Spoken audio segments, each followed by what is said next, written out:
Hi Mommy, so for tonight's video, I will be swatching these products from Fresh K Beauty Lab in collaboration with Maring Terry, the mother of, oh, sino mama mo? Ganon. So yes, ano natin siya, isi-swatch natin siya for tonight. And na-try ko na rin yung product na to, nag-wear test na rin ako. And actually, suot ko din siya ngayon. Ginamit ko to kanina nung lumabas kami. Yeah, so messy hair, don't care na tayo for tonight kasi magpapahinga na rin naman ako. Ang masasabi ko lang dito, sobrang affordable niya and sobrang suitable niya for students kasi lahat ng products ni Fresh K-Beauty Lab, ano lang siya, less than 200 pesos. Nakakatuwa, no? So, eto din, para sa mga minis, mga mother dyan na ang gusto lang nilang gawin is mag-skin tint, ganyan, blush on, and then pangkilay, and then powder. Swak na to para sa inyo. Kaya ano pang inaantay nyo dyan? Ano pang inaantay ko? Isa-swatch ko na pala.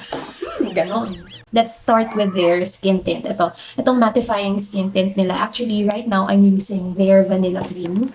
And yes, they have two shades, vanilla cream and then creme brulee. This is vanilla cream. Yan. Ito sa face ko. Vanilla cream. Creme brulee. O, di ba? May aso ka. Creme brulee. Yan siya.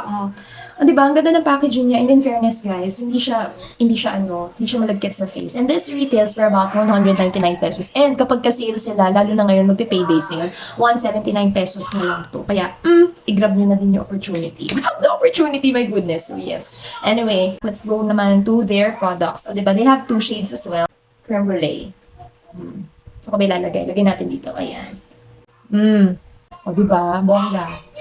This retails for about 199 pesos din. And kapag nag-sale sila, again, 179 pesos na lang. So, magpe-payday sale na. Huwag niyo kalimutan bilhin. Ganoon, complete niyo itry ito. So, yan. This is vanilla cream. Yan. Kita niyo ba? There. Oh. So, pwede niyo rin itong pang-set ng makeup niyo mga minis. So, di ba? Bonggang-bongga. Alright, so next one naman, they have their eyebrow pencil, but I'm in the shade Toffee. Isa lang yung meron ako. Alam ko yung isa, espresso. So this one, ayan. Swatch natin sa inyo. Yan. May pagka-warm brown siya. And then, meron na siyang brush. And then, meron na din siyang brow definer. Oh, ganyan. Spongy sponge. Ganun. Tinry ko na kanina to eh. So, yeah. Oh, bongga. I think this one, it retails for about 139 pesos. Pero kapag ka nag-sale yata, 129 na lang. So, hindi ko rin sure. Check nyo na lang sa, mga online kinembarbo. So, next, here naman tayo sa cream blushes. Diba, sobrang cute ng packaging nila. They have two shades as well. They have Berry Swirl and Acai Sorbet. Acai ba? Acai? O bahala ka na kung paano mo ipopronounce. So, yan. Ayan siya. Tapos, ito-twist mo lang siya ng ganyan. Pero ayoko na. Baka mamaya mabali ko dyan. So, ito, ayan. Ito yung shade ni Acai Sorbet. And then, this one naman is si Berry Swirl. Berry Swirl, o diba? Super nito, pigmented. And ang ginamit ko kanina is si Acai yata.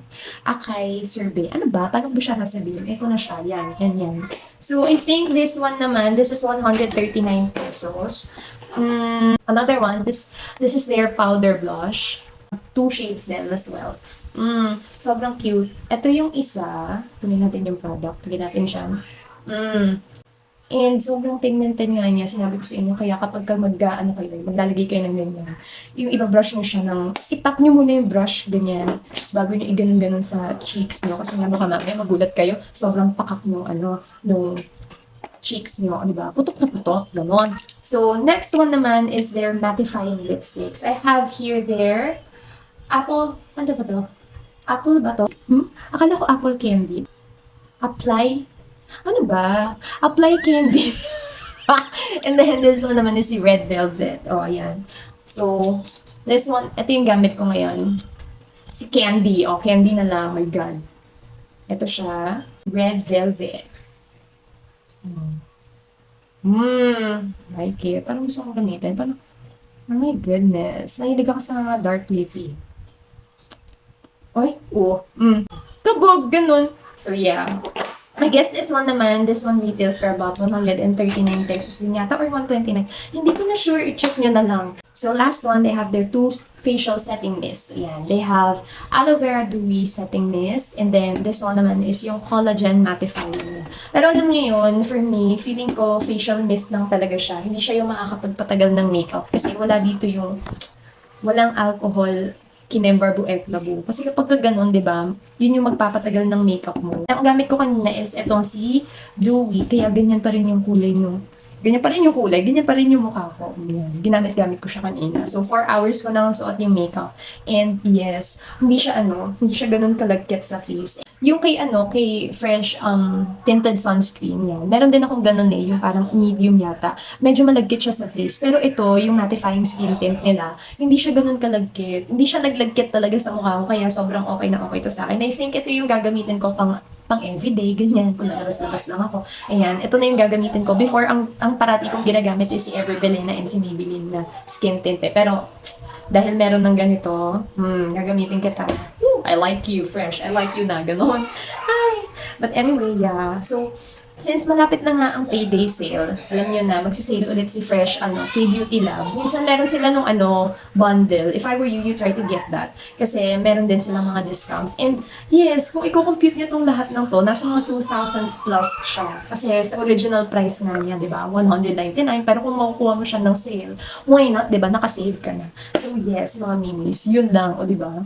At after niyan, matutulog na ako. Bonggang-bongga. So yan. O, diba? Kung may ka-skin tone ako dyan, go, get it, yun na din to. And screenshot nyo na lang kung ano yung mga natitripan nyo dito, yan. And, yeah, yun lang. Diba? Pwede na akong matulog. Goodbye, mga minis, no? Bye!